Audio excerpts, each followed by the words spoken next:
क्या हुआ?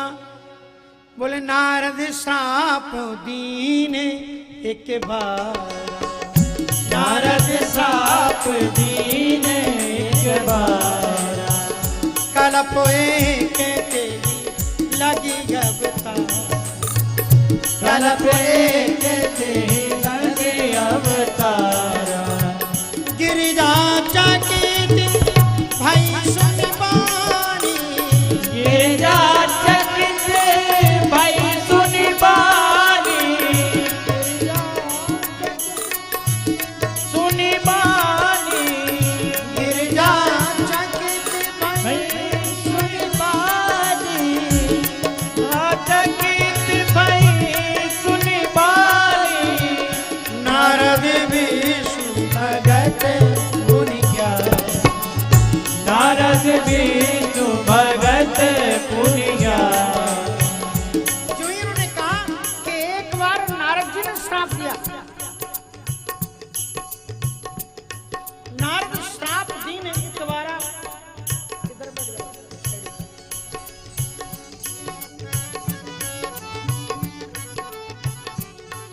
हरे राम राम राम राम राम राम, हरे राम राम राम, सीता राम राम राम, हरे राम राम राम, सीता राम राम राम, हरे राम राम राम, सीता राम राम राम, हरे राम राम राम सीता राम राम, हरे राम राम राम, सीता राम राम राम, हरे राम राम राम सीता राम राम, हरे राम राम राम, सीता राम राम राम, राम राम हरे राम राम राम, सीता राम राम राम। जब ये सुना कि नारद जी ने एक श्राप दिया तो गिरिजा चकित चौकन्ने हो गए। क्यों? क्योंकि अब उनके गुरु जी का नाम आ गया कि नारद श्राप दीन है एक बारा, कलप एक ते ही लगे अवतारा, गिरिजा चकित भाई सुन बानी, नारद विष्णु भगत पुनि ज्ञानी। बड़ा आश्चर्य हुआ, क्योंकि अरण्य कांड के प्रारंभ में कहा है कि उमारा में गुण गूढ़ पंडित मुनि पावहि विरति, पावहि मोहि विमूढ़, जय हरि भगत न धर्मरति। तो जो अज्ञानी होते हैं वो मोह को प्राप्त होते हैं, और वो अज्ञानी जिनके जीवन में भक्ति नहीं, भक्ति के लिए ज्ञान आवश्यक है और ज्ञान के लिए भक्ति आवश्यक है। लेकिन पार्वती जी कहती हैं नारद जी में तो दोनों चीजें हैं, नारद विष्णु भगत और पुनि ज्ञानी। वो भक्त तो है ही, लेकिन नारद जी से बढ़कर के ज्ञानी भी कोई नहीं है। श्रीमद् भागवत में नारद जी की स्तुति भक्ति महारानी ने की है। जयति जगति मायाम यस्य कायाधवस्ते, वचन रचन में कम केवलम चाकुलय्या, ध्रुव पदमपि यातो यत्कृपातो ध्रुवोयम, सकल कुशल पात्रम ब्रह्मपुत्रम नतास्मि। भागवत में ज्ञान और वैराग्य को भक्ति महारानी जी जगाती हैं। गीता पाठम मुहुर्मुहु, वेद वेदांत घोषैश्च गीता पाठम मुहुर्मुहु। तो नारद विष्णु भगत पुनि ज्ञानी, वो ज्ञानी भी हैं और भक्त भी हैं। तो महाराज एक देखो पार्वती जी की निष्ठा कितनी गजब की। गुरु में निष्ठा हो तो इतनी निष्ठा हो, वो बोले कि मेरे गुरुजी तो कोई गलती कर नहीं सकते हैं, जरूर भगवान ने कोई गलती की होगी। कारण कवन श्राप मुनि दीना, और का अपराध रमापति, कोई ना कोई अपराध तो उन्होंने किया होगा। ऐसे गुरुजी थोड़ी हमारे श्राप दे सकते।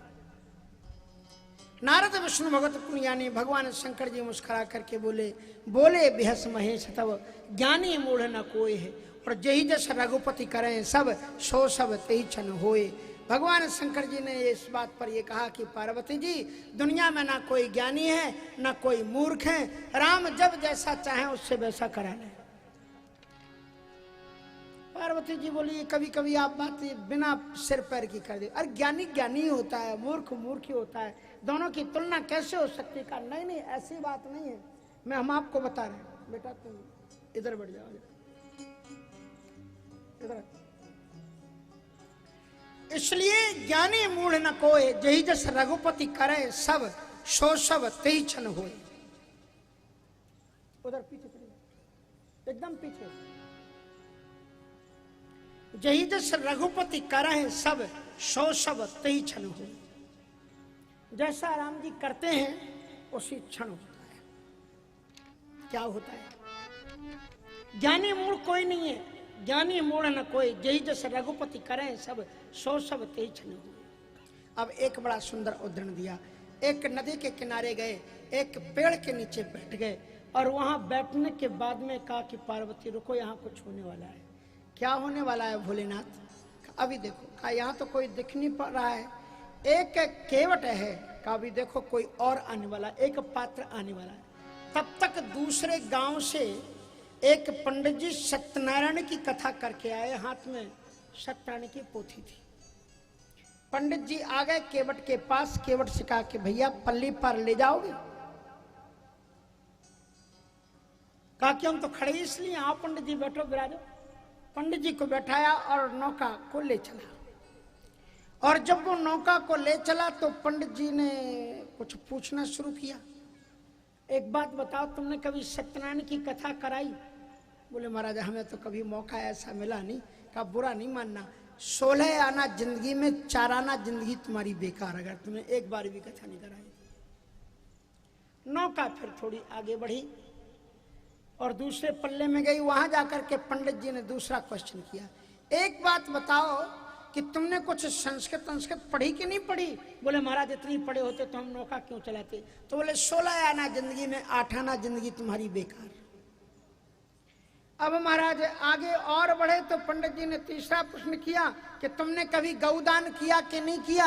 बोले नहीं किया। बोले 16 आना जिंदगी में तुम्हारी 12 आना जिंदगी बेकार। तब तक आगे बढ़े और भयानक तूफान आया और नदी में एक गोल गोल भंवर भयानक दिखलाई पड़ी। केवट चौंक गया उसको देख करके। पंडित जी से कहा अब आपके प्रश्न बंद, अब मेरा प्रश्न सुनो। बोले आप करो। बोले आपको तैरना आता है कि नहीं? बोले केवट भैया हमें तैरना तो नहीं आता। तो उन्होंने कहा हमारी तो 12 आना जिंदगी बेकार, आपकी 16 आना जिंदगी बेकार। और थोड़ी देर में भयानक भंवर में वो ऐसी नौका गई, गल गोल डम वेद एक तरफ बह करके जा रहे थे पंडित जी के, पंडित जी एक तरफ बह करके जा रहे थे। वो केवट तो तैराकी था, वो निकल करके अरे हमारे पंडित जी कहाँ गए, लपक करके पहले तो उसने एक हाथ से पंडित जी को पकड़ा, हमारे पंडित जी कुल पूज्य देवता कहीं चले न जाएं। एक हाथ से उनको अरे ये अगर ये वेद भगवान चले गए तो बचेगा क्या? एक हाथ में पकड़े हुए पंडित जी को और एक हाथ में पकड़े हुए वेद। भगवान शंकर जी ने कहा इस झांकी को देखो, कौन किसको पार लगा रहा है, कौन किसको पार लगा है। कभी कभी भगवान को भी भक्तों से काम पड़े, कभी कभी भक्ति ही केवट बन करके राम को गंगा के उस पार उतारते हैं। इसलिए ज्ञानी मूढ़ न कोय, जही जैसा रघुपति करे सब सो सब तेही क्षण होए। और उसके बाद में नारद जी की कथा को उन्होंने शुरू कर दिया। सुनो अब नारद जी के तुम्हारे गुरु जी कथा सुनो। हिमगिरी गुहा एक गति हिमगिरी गुहा एक अति पावन,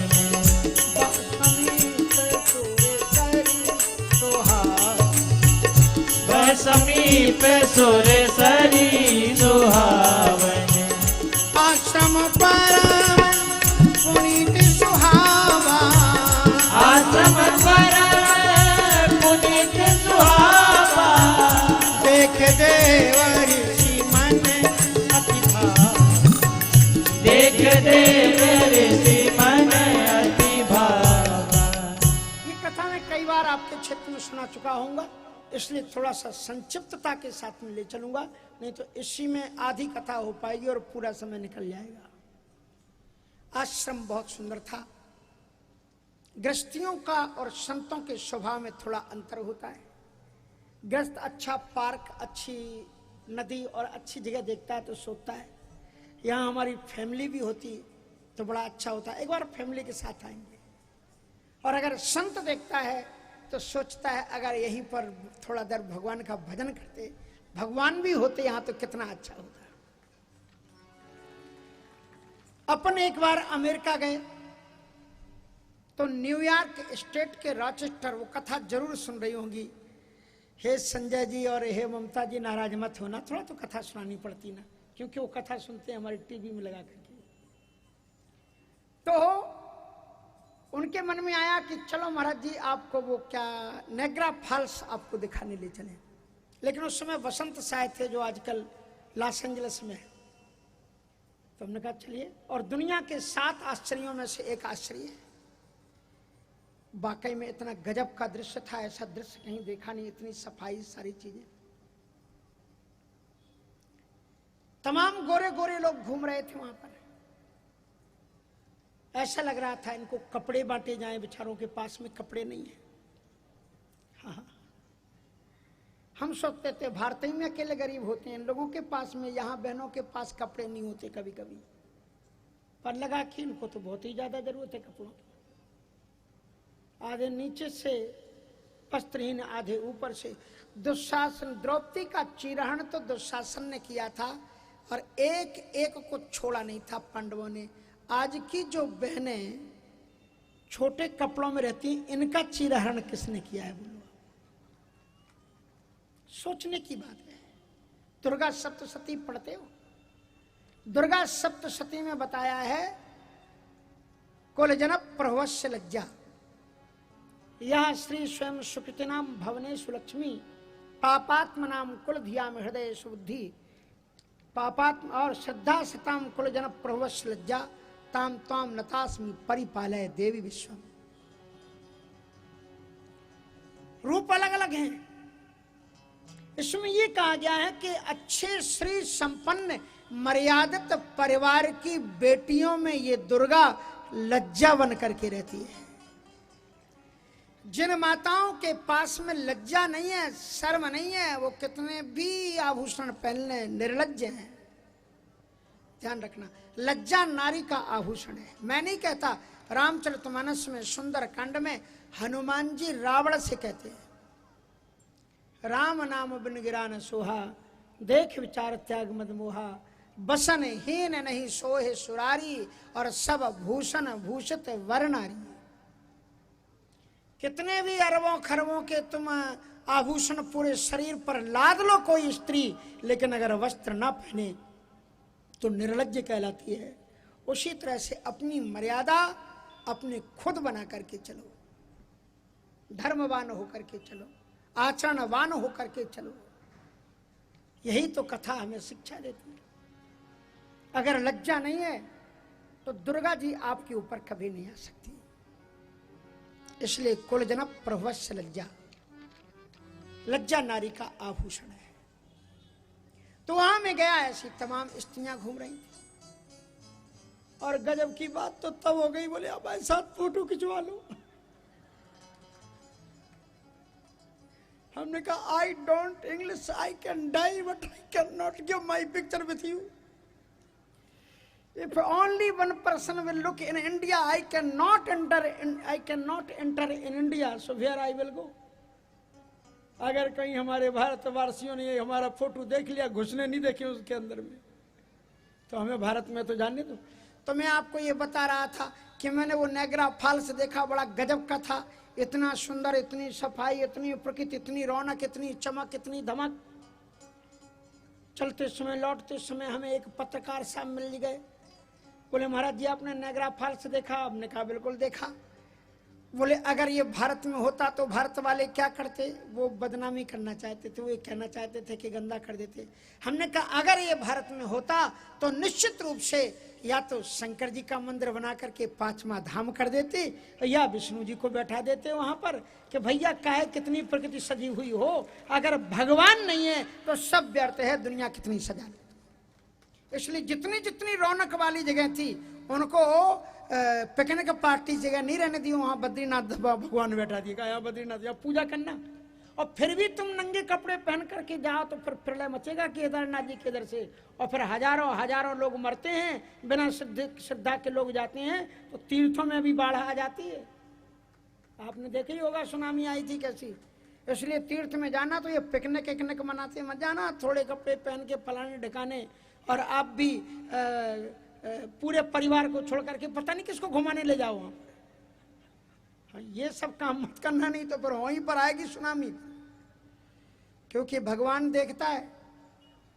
इसलिए जीवन में नारद जी के मन में बड़ा पवित्र विचार जगा। नारद जी के मन में विचार ये आया कि यहीं मैं भगवान का ध्यान करूं, और नारद जी का चित्त ऐसा था कि उन्हें ध्यान करने के लिए बहुत उपाय नहीं करने पड़े, नहीं तो यम नियम आसन प्राणायाम प्रत्याहार धारणा ध्यान और फिर समाधि। लेकिन नारद जी सुमिरते हरे ही सर्व गति सुमिरते हरे ही सब गति बारे, सहज विमल मन लागी समा, सहज विमल मन लागी समाधि। जो ही भगवान नारायण को ध्यान किया, सहज विमल मन लागी समाधि। इंद्र ने कामदेव को भेजा, बड़ा प्रयत्न किया। नारद जी ने फटकारा, सूख हाड़ लय भाग सट सोन मृगराज, छीन ले जन जान जो मन जिम तिम सुनो पता मिला। काम ने अपने आप को बचाने के लिए नारद की प्रशंसा की कि महाराज धन्य है आप, आपसे बढ़कर के दुनिया में कोई नहीं है। काम को शंकर जी ने भी जीता था। शंकर जी ने काम को तो जीत लिया, लेकिन क्रोध को नहीं जीत पाए, और क्रोध में काम को जला करके खाक कर दिया। हे नारद जी, आपने काम को भी जीता, लेकिन आप चाहते तो क्रोध में मुझे आप फिर खाक कर सकते थे दूसरे कल्प में, लेकिन आपने मुझे क्रोध भी नहीं किया, इसलिए आपने काम को भी जीत लिया, क्रोध को भी जीत लिया। नारद जी ने कहा एक चीज तुम भूल रहे हो, मैंने लोभ को भी जीत लिया है। बोले कैसे? बोले इंद्र घबरा गया था, मैं चाहता तो सचमुच इंद्रासन झपट लेता, मैं वो भी मैंने छोड़ दिया, तभी काम समझ गया। लेकिन आप एक चीज नहीं छोड़ पाए, और वो क्या है? अभिमान। कितना भी सुंदर पात्र हो, लेकिन उस पात्र में थोड़ा सा छेद हो जाए तो अमृत उससे बह जाता है। ऐसे जीवन में अभिमान साधना में एक ऐसा छेद है, इस अभिमान के आते ही सारी साधना नष्ट हो जाती है। नारद जी महाराज के मन में सचमुच में लगा कि मैं शायद शंकर जी से भी आगे हो गया हूं, और वो सोचे कि शंकर जी को कौन बताए कि मैं उनसे आगे हो गया हूं। सोचा मैं ही चल के बता दूं। शंकर जी के पास आ गए। शंकर जी ने उनको बहुत समझाया, हाथ जोड़ करके समझाया। हाथ जोड़ करके उन्होंने कहा कि बार बार बिनवो मुनि तोही, जिमियह चरित सुनायो मोही, तिम जन हर ही सुनायो कबहू, और चले प्रसंग दुरायो तबहू। इसका मतलब क्या हुआ? शंकर जी ने यह मना नहीं किया था कि इस कहानी को मत सुनाना, सुना देना, लेकिन इन दो चौपाइयों में दो शब्द हैं, जिमी और तिमी। जिमी मानी जिस प्रकार, और तिमी मानी उस प्रकार। जिस प्रकार आप मुझे अभिमान में भर के बार बार अरे मैंने पर ऐसा किया, अरे मैंने पर वैसा किया, ये मैं को निकाल देना। कबीर साहब जी स्पष्ट लिखते हैं कि जब मैं था तब हरि नहीं, हरि है मैं ना, जब मैं था तब हरि नहीं, अब हरि है मैं ना। प्रेम गली अति सांकरी, प्रेम गली अति सांकरी, में दो न समाए कबीर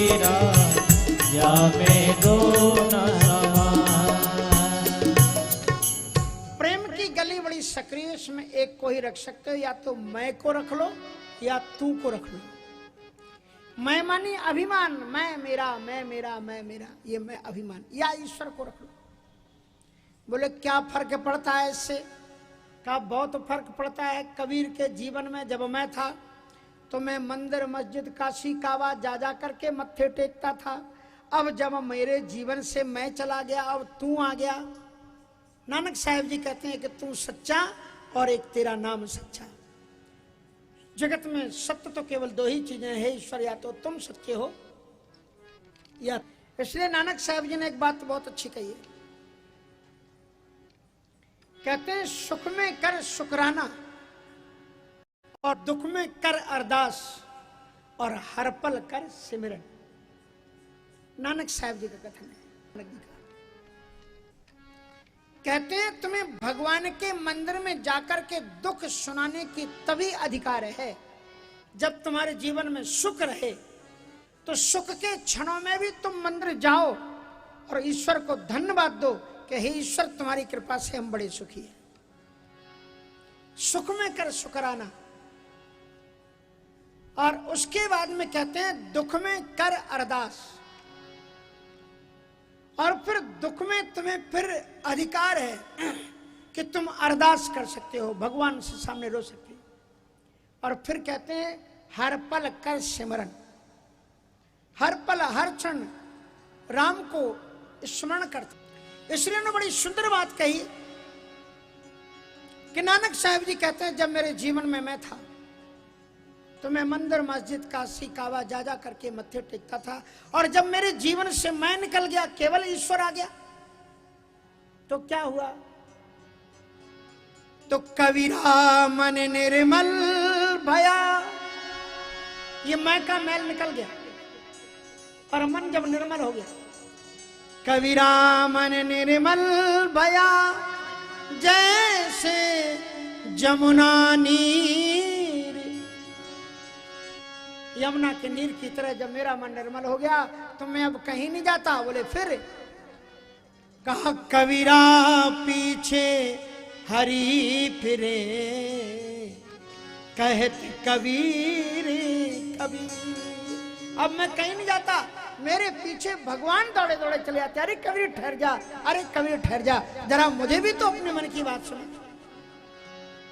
खुद को कर बुलंद, इतना राज की ये बात है कि खुदा बंदे से खुद पूछे बता तेरी रजा क्या है। साधनाओं को इतना बुलंद करो कि तुम्हें ईश्वर को बताना ना पड़े कि मुझे ये चाहिए वो चाहिए, लाइन लगा के खड़े हो जाते हो, भगवान ये दे दो, भगवान वो दे दो। अरे खुदा बंदे से खुद पूछे पता तेरी रजा क्या है, इतनी साधना तुम्हारी। नारद जी को समझाया, नारद जी नहीं माने। क्षीर संधु गवने मुनिना था, भगवान नारायण ने उठ करके स्वागत किया।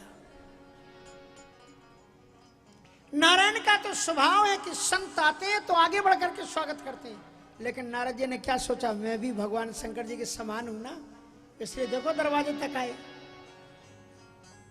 भगवान नारायण ने कहा आओ महाराज बैठो विराजो, आपके गुरुजी, आपसे बड़े महापुरुष, भले ही कहें कि आओ हमारी कुर्सी पर ही बैठ लो एक तरफ, तो भी अपनी मर्यादा का ध्यान रखना चाहिए। नारद जी पहले कभी भगवान के साथ बैठते नहीं थे, लेकिन आज तो सोच रहे हैं हम शंकर जी से कम थोड़ी, शंकर जी इनके बगल में ही बैठते, हम भी उनके बराबर हो गए।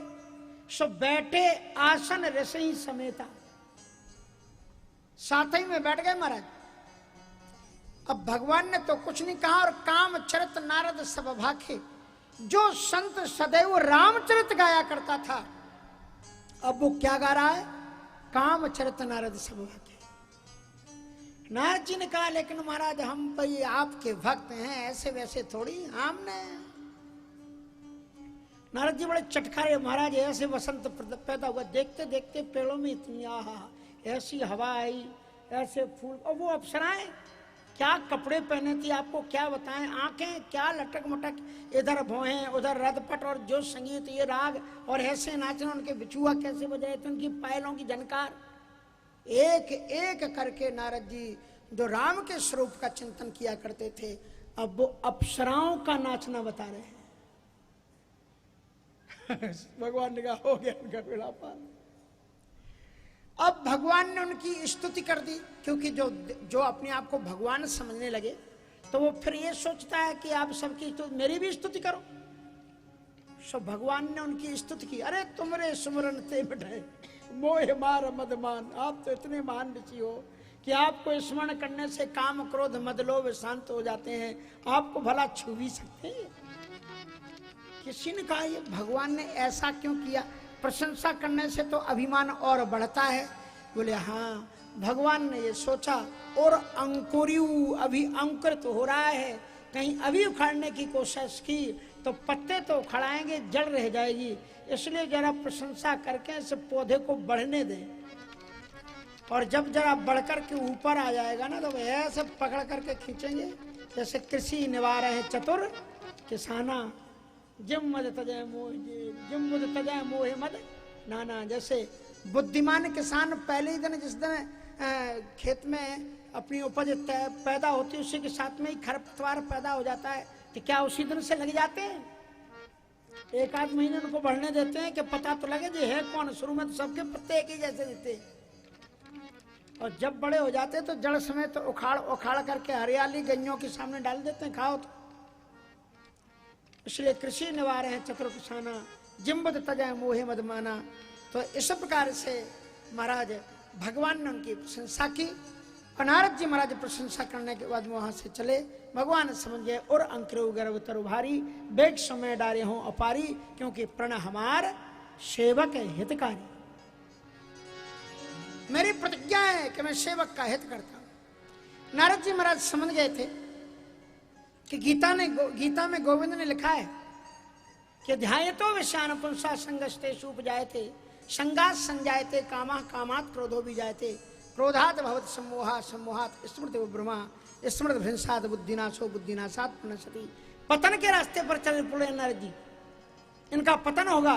लेकिन भगवान एक और प्रतिज्ञा करते हैं, नमे भक्तः प्रणश्यति, मेरा भक्त कभी पतित नहीं होता है। देखें अब क्या होता है। तो फिर महाराज अद्भुत ईश्वर ने कृपा की कि बिरचु में एक विशाल नगर सृजित कर दिया, और वहां के राजा बिरचु मगमो नगर के 7 योजन विस्तार, श्रीनिवास पुरते अधिक शोभा विविध प्रकार। और राजा का नाम शील नदी। उनकी राजकुमारी विश्व मोहिनी राजकुमारी, श्री विमोह स्वरूप निहारी। यहाँ तो एक काम और रति को पराजित करके आए थे, लेकिन इस नगर में रहने वाले जितने भी नर नारी थे, जन बहु रति मन से तनुधारी, पड़ गए नारद जी चक्कर में। आन दिखाई भूपत है नारद है भूपति राजकुमार। महाराज इसके हाथ देखो। संत के जीवन में 5 चीजें रहती हैं। संत से जब मांगना तो यही 5 चीजें मांगना। अब लोग कहते हैं महाराज हमारी फैक्ट्री नहीं, अब महात्मा कहां से तुम्हारी फैक्ट्री चलाएगा बताओ? महात्मा से मांगो तो भक्ति का वरदान मांगो, इसलिए फैक्ट्री। अब महाराज उसके बाद में तो वो बोले कि महाराज 5 चीजें। नारद जी के पास 5 चीजें थी, मति, कीरति, गति, भूति, भलाई। लेकिन अभिमान के आने पर एक एक चली गई। नारद जी के पास में ऐसी बुद्धि थी कि उन्होंने राम का हाथ देखा, कृष्ण का हाथ देखा, पार्वती जी का हाथ देखा, लेकिन वो अपने ही हाथ नहीं देख पाए कि मेरे भाग्य में क्या लिखा है, ये नहीं देख पाए। राजकुमारी का हाथ दे दिया उसको, और उसके भाग्य में अपना भाग्य पढ़ने लगे। उसमें लिखा था जो यही बरे अमर सोई होई। लिखा ये था कि जो अमर होगा उसके साथ में उसका विवाह होगा। नारद जी पढ़ने लगे, इसके साथ में जिसका विवाह हो जाएगा वो अमर हो जाएगा। उल्टा पढ़ने लगे। लिखा तो ये था जो पहले से ही अमर होगा उसका ही साथ इसके साथ इसका विवाह उसी के साथ होगा। उन्होंने सोचा अगर इसके साथ विवाह हो जाएगा तो वो अमर हो जाएगा। लिखा हुआ यह था कि जो अपराधी होगा, दुनिया में कोई जीत नहीं पाता होगा, उसके साथ इस कन्या का विवाह होगा। नारद जी ने यह पढ़ लिया कि इसके साथ में जिसका विवाह हो जाएगा वो अपराजेय हो जाएगा, उसे दुनिया में कोई जीत नहीं पाएगा। और शंकर जी के पास में यही तो चीजें हैं, सो ये दो चीजें तो मिल ही जाएंगी। और तीसरी बड़ी गजब की रेख थी, सेवा सकल चराचरता ही बरय सेल निधि कन्या जाही। लिखा हुआ ये था कि जिसकी चर अचर जड़ चेतन समस्त प्राणी जिसको झुक करके प्रणाम करते होंगे, सेवा करते होंगे, नमन करते होंगे, उसके साथ में इसका विवाह होगा। नारद जी ने ये पढ़ा कि जिसका इसके साथ में विवाह हो जाएगा, चर अचर सारी दुनिया उसकी पूजा करने लग जाएगी। मति गिर गई, मति गिर गई, छूट जनु गांठी। मन गिर गई, छूट जनु। तुम्हारा जो मति चली गई। मुनि अति विकल। तुम्हारा उसके बाद में क्या हुआ? नारद जी ने सोचा, नारद जी कभी झूठ नहीं बोलते थे, आज पहली बार नारद ने झूठ बोला। नारद सब विचार और राखे जो थे वो तो अंदर ही हजम कर गए, बताए नहीं किसके लक्षण क्या क्या है, और कछु को बनाए झूठ मूठ बातें है सुतार सुरतन क्या न पाई। और नारद चले बड़े सब लगते बहुत अच्छी बेटी है और बड़ा अच्छा आनंद रहेगा जहां जाएगी सब। और उसके बाद में लग गए अपने चक्कर में, घर बसाने के चक्कर में। लेकिन देखो भगवान की अगर भक्ति करोगे तो बड़ा अच्छा फायदा होगा। हरदम ईश्वर से कहना कि हे ईश्वर हमें दुनिया का सहारा नहीं चाहिए, हम कब भटक जाएं, हम कब अटक जाएं, हम कब लटक जाएं, कब मटक जाएं, कोई पता नहीं है। इसलिए आप मुझे सहारा दो ताकि अवलंबन मुझे मिले।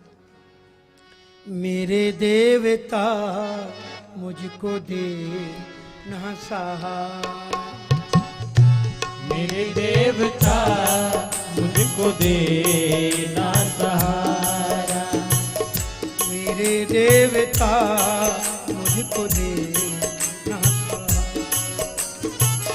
मेरे देवता मुझको दे ना सहारा। कहीं छूट जाए ना, कहीं छूट जाए ना दामन तुम्हारा, मेरे देवता मुझको दे ना सहारा, मेरे देवता मुझको दे ना सहारा।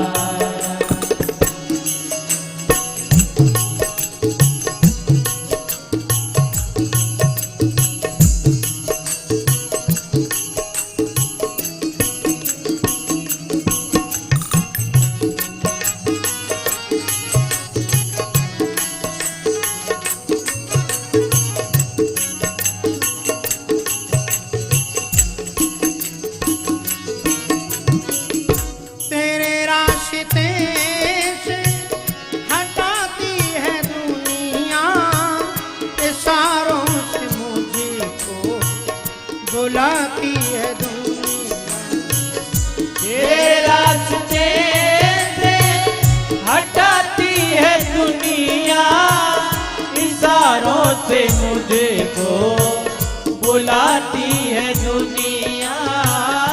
तेरे रास्ते से आती है दुनिया, इशारों से मुझको बुलाती है दुनिया। तेरे रास्ते से हटाती है दुनिया, इशारों से मुझको बुलाती है दुनिया। समझू न जगेगा, समझू न जगेगा ये झूठा इशारा, मेरे देवता मुझको दे ना सहारा, मेरे देवता मुझको दे ना सहारा। कहीं छूट जाए, कहीं छूट जाए ना दामन तुम्हारा, मेरे देवता मुझको दे ना सहारा, मेरे देवता मुझको दे ना सहारा।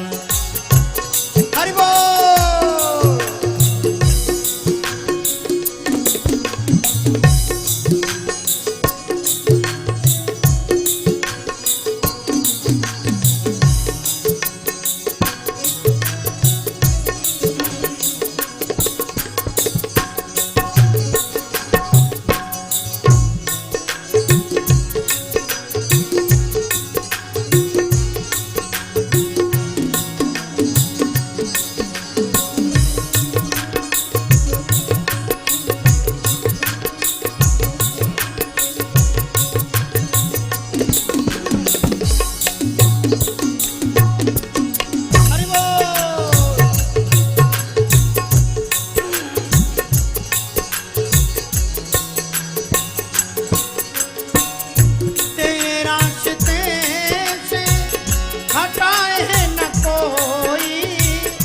लगन काए दीपक से बुझाए न कोई।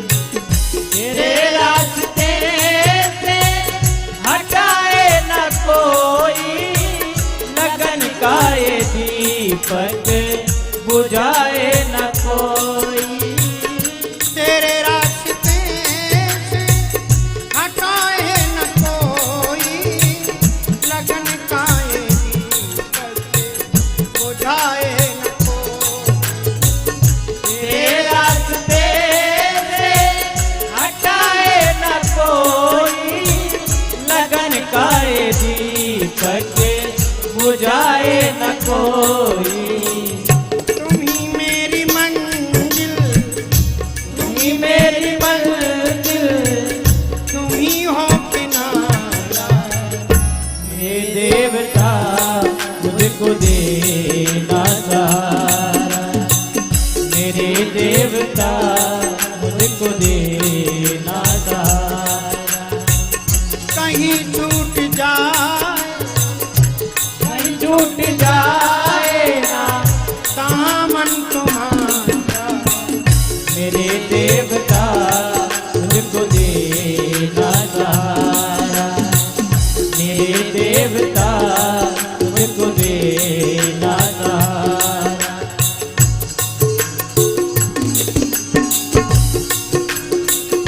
जय जय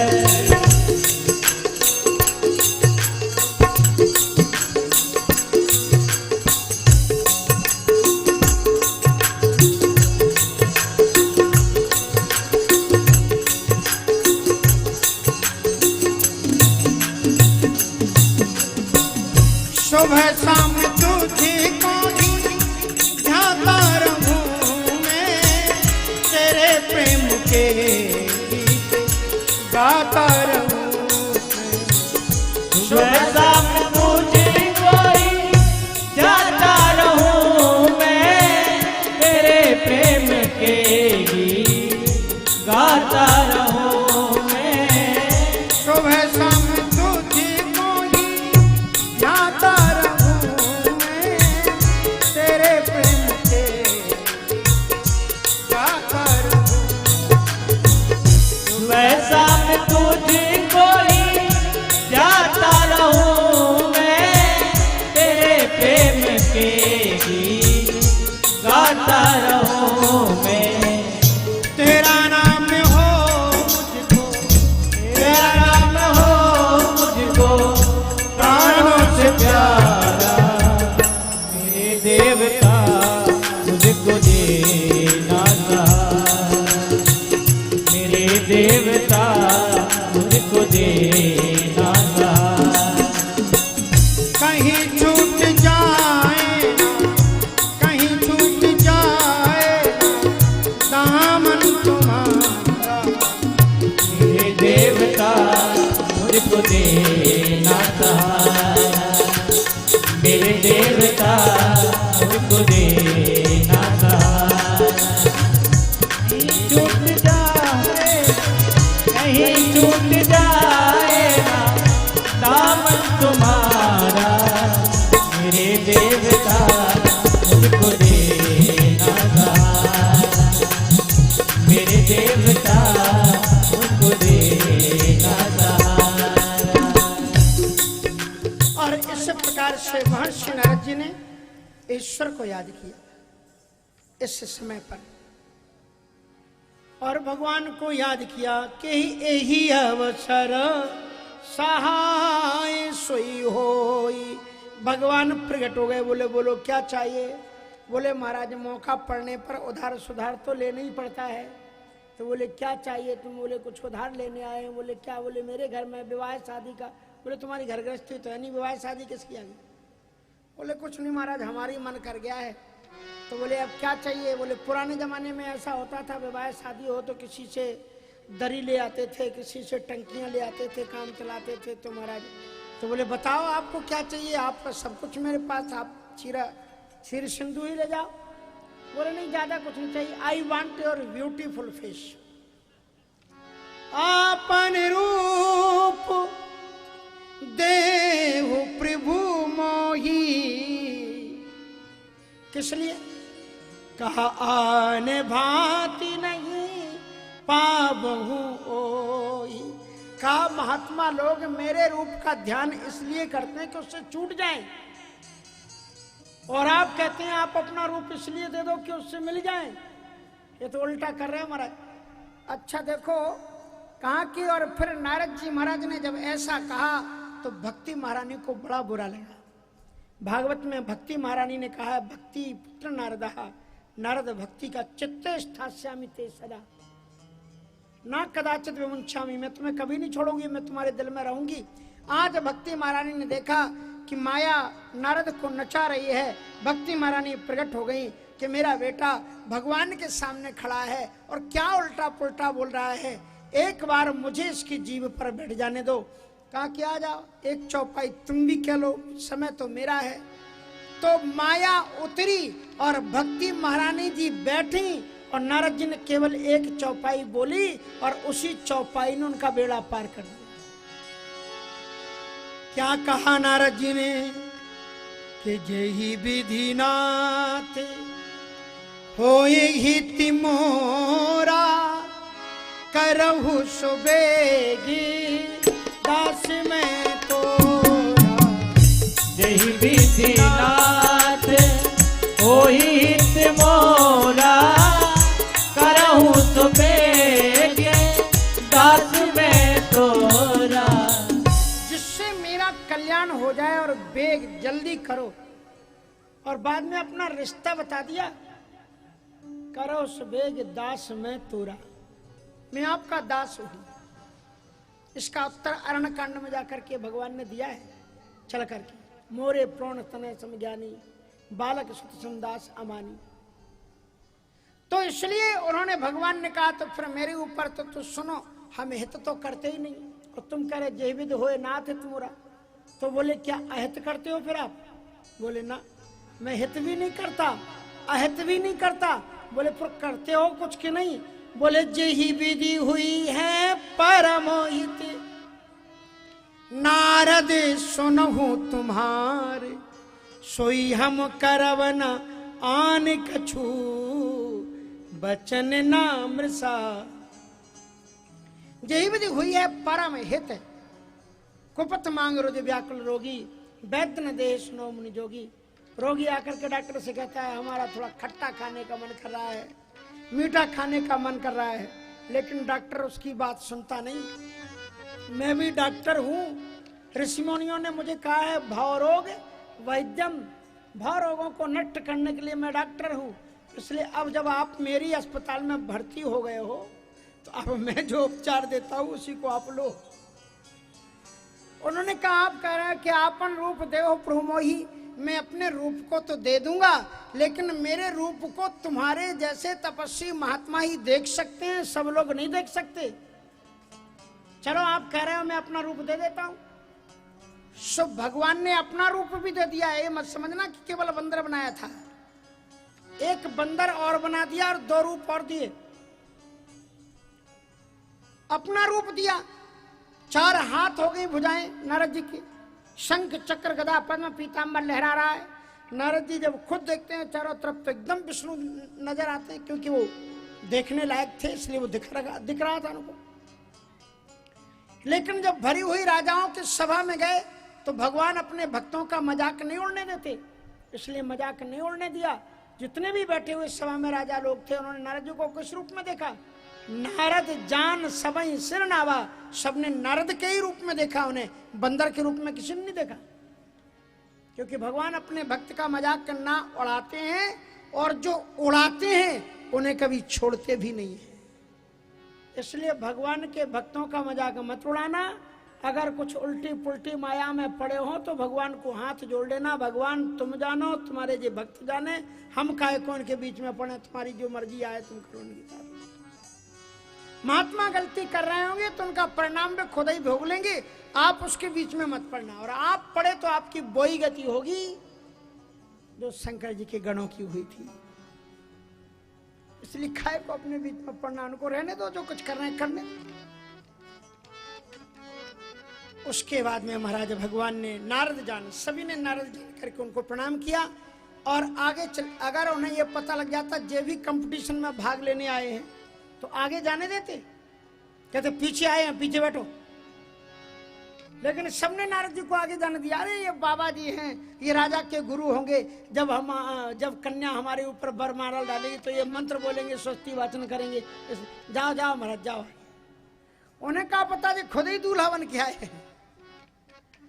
नारद जी आगे बैठ गए और उनके बगल में हरिगण बैठे, दोनों हरिगण बैठे कर रहे हैं, कूट नारद हैं, नारद जी का मजाक उड़ा रहे थे। आहा, क्या सुंदर भगवान ने आपको नाक दी है। जैसे भगवान धरती का उद्धार करने के लिए 12 भगवान बनकर के जब आए थे तब जैसी उनकी नाक थी वैसे ही आपकी नाक है। नारद जी सोच रहे हैं 12 भगवान कह रहे हैं, जो उन्हें पता ही नहीं, हमें कह रहे हैं सुअर जैसी नाक है तुम्हारी। क्या सुंदर आपकी आंखें, कहा जैसे भगवान शंकर जी के बेटे की आंखें हैं वैसे ही आपकी आंखें, मनी गणेश मनी हाथी की आंखें छोटी छोटी होती हैं, पानी मरकट रोचना करें कूट नारदें सुनाई, नीक दिन हरि सुंदर ताई, रीजे राजकुंवर छवि देखी, इन्हें भरे हरि जान विशेष। ये वो तो हरि है नहीं, ये तो स्पेशल ही हरि है।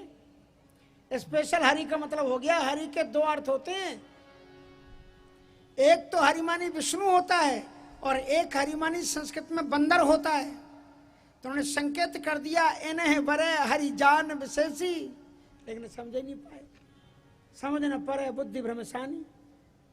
जब सुने मुनि अटपट सुन सब कुछ रहे, तब तक राजकुमारी उधर से आई, कर सरोज जयमाल सुहाई। और जो ही उसने नारद जी को देखा, मरकट बदन भयंकर देही, और देखत हृदय ऐसी दत्ती कटकटाई। और उसके बाद में उसको गुस्सा किस पर आया? नारद जी पर गुस्सा नहीं आया, मंत्रियों पर गुस्सा आया। मेरी जैसी स्वरूपवान राजकुमारी के स्वयंवर में सबसे पहली लाइन में से बंदर को बैठा दिया, मेरा मजाक उड़ाया।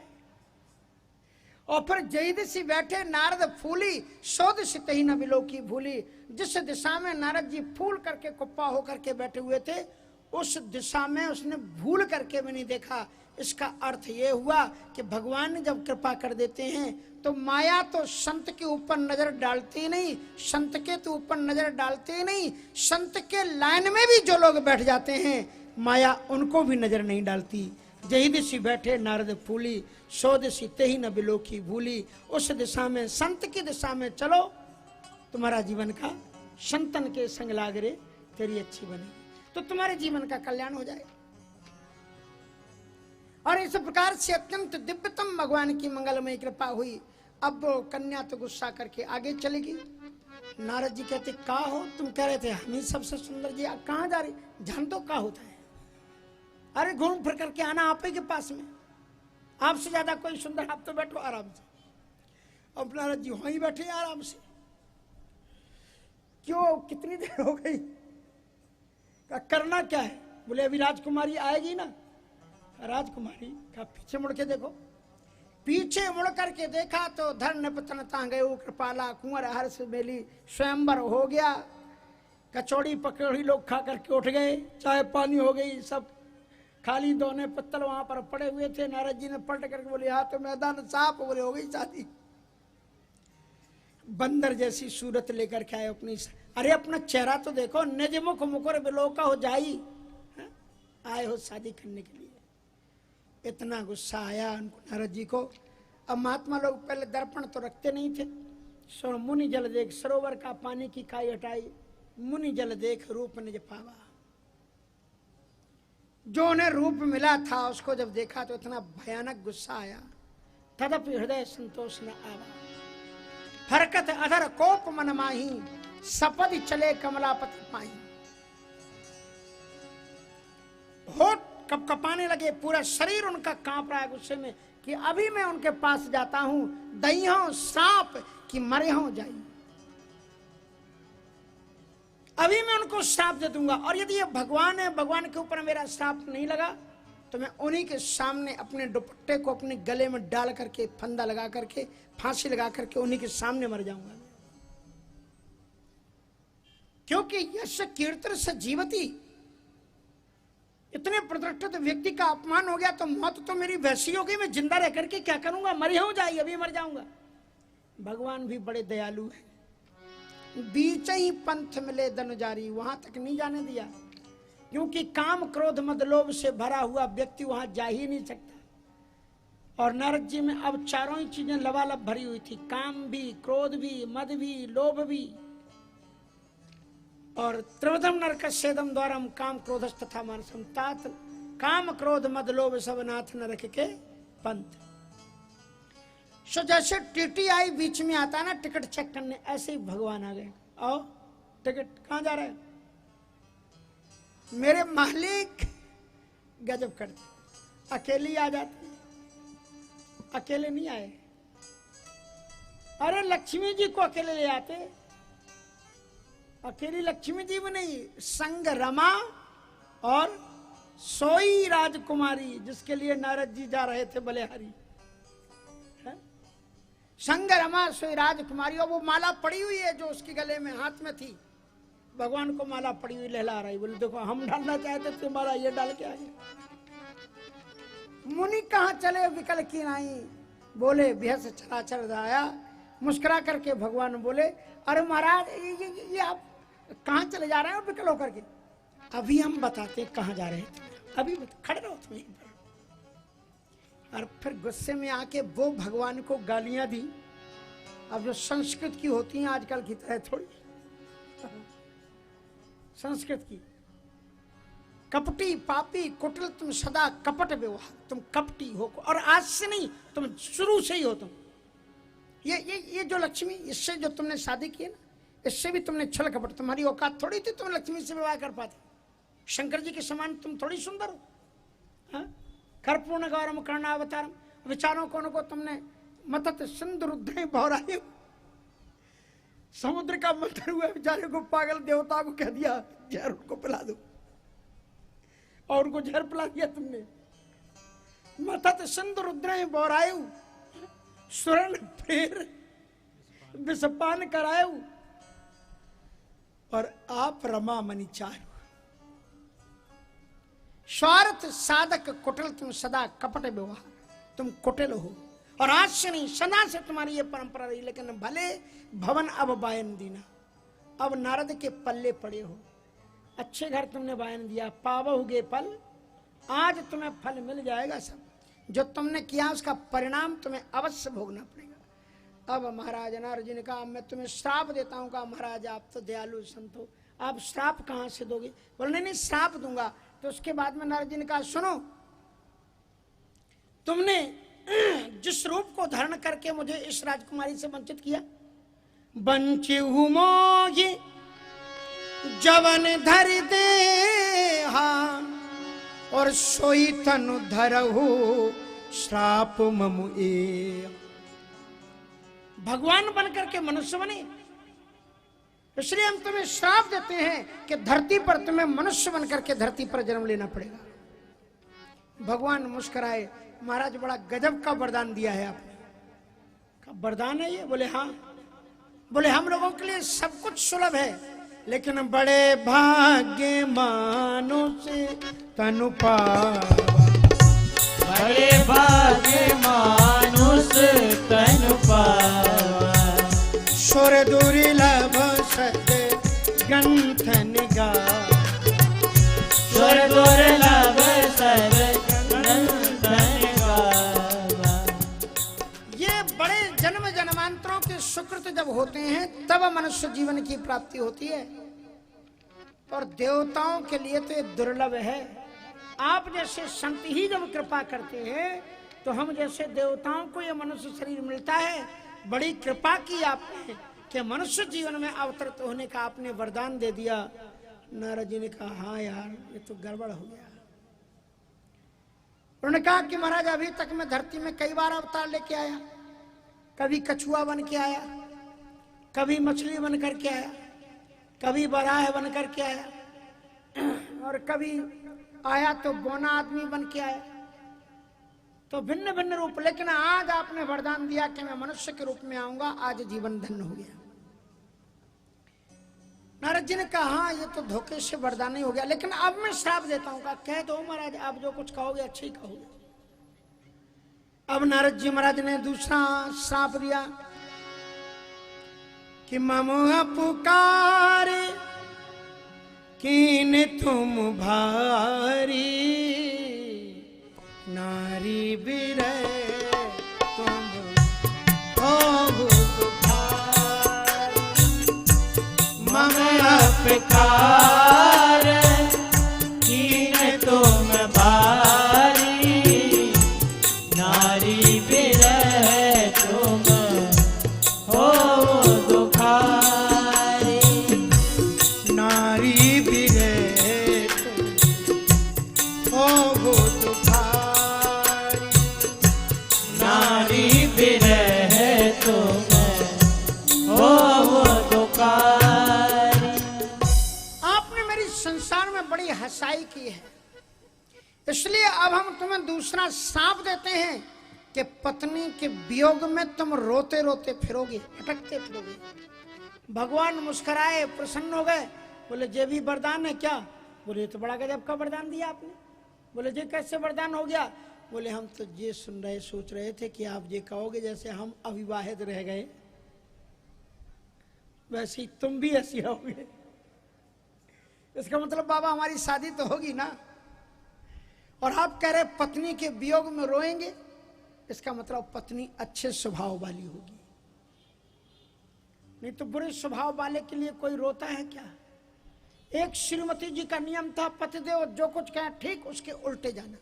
पत्नी का सुबह जग जाना तो बिल्कुल नहीं जगना, कल ये काम निपटा देना, नहीं निपटाएंगे आपको जो कुछ करना कर लो, रुक जाओ 2-4 दिन के लिए घर में काम है, फिर मायके चले जाना, नहीं हम तो आज ही जाएंगे, हमारी अटैची तैयार हो गई। पतिदेव जो कुछ कहे उसके उल्टे चलना। एक दिन क्या हुआ, गंगा जी में बाढ़ आ गई। सो गंगा जी में बाढ़ आई, पतिदेव ने सोचा पत्नी को बता दें, का सावधान किया, देखो गंगा जी में बाढ़ आई है, आज गंगा स्नान करने मत जाना। और सुनो तुम्हारी आदत बड़ी बुरी है, जो मना करो तुम जरूर करोगी, तो अगर चली भी जाओ तो अंदर में मत घुसना। बड़ी पतिव्रता नारी थी। पतिदेव जी गए, जिस चीज को मना किया था कट से वो गंगा जी के किनारे पहुंच गए। और फिर उन्हें याद आया कि पतिदेव ने मना किया था अंदर मत घुसना, सो वो अंदर भी घुस नहीं। गंगा जी ने सोचा इतनी पतिव्रता नारी को तो अपने साथ ले जाना चाहिए। तो कभी कभी बड़ा विचित्र हो जाता है, वो बहेंगी भी तो उल्टी बहेंगी। इसलिए महाराज बड़ी अद्भुत बात। इसका मतलब पत्नी अच्छी मिलेगी तभी तो हम उनके लिए रोएंगे, इसलिए कहा है। पुरानी आजकल सेहतमत में आराम से पत्नी मिल जाती है, तो इसलिए लोग समझते नहीं, उनकी कीमत नहीं करते। पुराने जमाने में दुर्गा सप्तशती का पाठ करवाना पड़ता था, संपुट लगवा के, कि पत्नी मनोरमाम देही मनोवृत्तानुसारिणी तारिणी दुर्ग संसार और हाँ सागर से क्लोद भवाम, तभी तो मिली है ठीक से। तो इसलिए जो है सागर से क्लोद भवाम, तो तब से पत्नी की प्राप्ति होती है, ऐसे नहीं होती। तो कहने का मतलब ये होता है कि व्रत करते थे लोग, जप करते थे। श्रीमद् भागवत में आप देखो कर्दम ऋषि को, कर्दम ऋषि ने कितने दिन तक तपस्या की? कितने दिन तक की? सरस्वत्याम तपस्तेपे सहस्त्राणाम समादसो, 10,000 वर्ष तक तपस्या करने के बाद में देवहूति जैसी पत्नी मिली है। कितना सुंदर चरित्र है, जरा देखना। गृहस्थ जीवन का सबसे अच्छा उदाहरण श्रीमद् भागवत में कर्दम और देवहूति का जैसा है, ऐसा मुझे दुनिया में कोई उदाहरण दिखाई नहीं पड़ता। देखना। तो कहा इसका मतलब अच्छी पत्नी मिलेंगी। नारद जी बोले हाँ, ये भी धोखे से वरदानी हो गया। बोले लेकिन अब हम श्राप देंगे। बोले दे दो महाराज, जितना दे जाओगे उतना ही आनंद होगा। का कपिया कृति तुम कीन हमारी, तो करे हैं किस सहाय तुम्हारी। तुमने मुझे बंदर की सूरत जैसे बना दिया। हम तुम्हें श्राप देते हैं, जब तुम्हारा वनवास होगा और जब तुम आपत्तियों में पड़ोगे, भयानक संकट में घिर जाओगे, तो जिन बंदरों को तुम कुछ नहीं समझते हो, ये बंदर ही तुम्हारे काम आएंगे और कोई काम तुम्हारे नहीं आएंगे। भगवान जी बोले वाह महाराज, ये तो बड़ी आपने कृपा की। बोले ये कैसे कृपा हो गई? कहा कि महाराज हमने तो ये पढ़ा है संस्कृत के ग्रंथों में कि व्यक्ति जब संकट में घिर जाता है तो सोदरोपी विमुंचति, सगा भाई भी उसका साथ छोड़ देता है, और आप कहते बंदर भी साथ देंगे। ये तो बड़ी कृपा है। दुनिया के जो आदमी हैं ये बड़े स्वार्थी, अगर सेवा आपको करेंगे, एक लोटा पानी पिलाएंगे तो पहले सोच लेंगे हमें इससे फायदा क्या होगा, पहले सोच लेंगे हमें वेतन कितना मिलेगा, भत्ता कितना मिलेगा, मकान मिलेगा रहने के लिए कि नहीं मिलेगा, छुट्टियां कितनी मिलेंगी, और तमाम चीजें, ड्रेस कैसी मिलेगी, सारी चीजें पूछ लेंगे। लेकिन आपने तो ऐसी सेना बताई कि ना तो इसका सीना नापना पड़ेगा, ना इनको ट्रेनिंग दिलानी पड़ेगी, रहने की मकान की बात तो छोड़ो, पहनने के लिए ड्रेस की भी इनको कोई आवश्यकता नहीं, और अस्त्र शस्त्र की भी कोई आवश्यकता नहीं होगी। इतनी सुंदर आपने सेना दी है, और इससे बड़ा वरदान और क्या हो सकता है? नारद जी ने कहा यार जब तक तुम वरदान देते रहोगे इनको फायदा ही होता रहेगा, इसलिए बंद करो सब। सो नारद जी चुप हो गए, और जहां से सरेंडर हुए तो तब हरि माया दूरी निभा, तब हरि माया दूर निवारी, नहीं तारा माना राजकुमार, नहीं तारा माना राजकुमारी, तब नारद सभीत हरि चरना, तब नारद सभीत हरि चरना, गहे पाहे प्रण तारत हरे, गहे पाए प्रण तारत हरे, मृषा हो मम शाप कृपाला, ऐसा हो मम साप कृपाला, नारद बोले दीन दया, नारद बोले दीन दया, नारद बोले दीन दया, हमेशा हो मम। जब माया नष्ट हो गई, ना लक्ष्मी जी हैं ना राजकुमारी हैं, नारद जी रोते हुए भगवान के चरणों को पकड़ करके गिर पड़े। आप मेरे आराध्य हो, आप मेरे पूज्य हो, ये मुझे क्या हो गया, मैंने क्या कर डाला है ईश्वर, मृषा हो मम शाप कृपाला। रोते हुए नारद जी को उठाया, भगवान ने हृदय से लगाया, कहा तुम्हारी 10 बातों के लिए मैं बार बार धरती पर आता हूं, तुम मुझे नचाते हो, एक बार तुम मुझे अपना प्रयोग में कितने बार लाते हो, ये कर दो वो कर दो, अब मैंने भी एक बार तुम्हारा उपयोग कर लिया तो हो जाने दो ना नारद जी।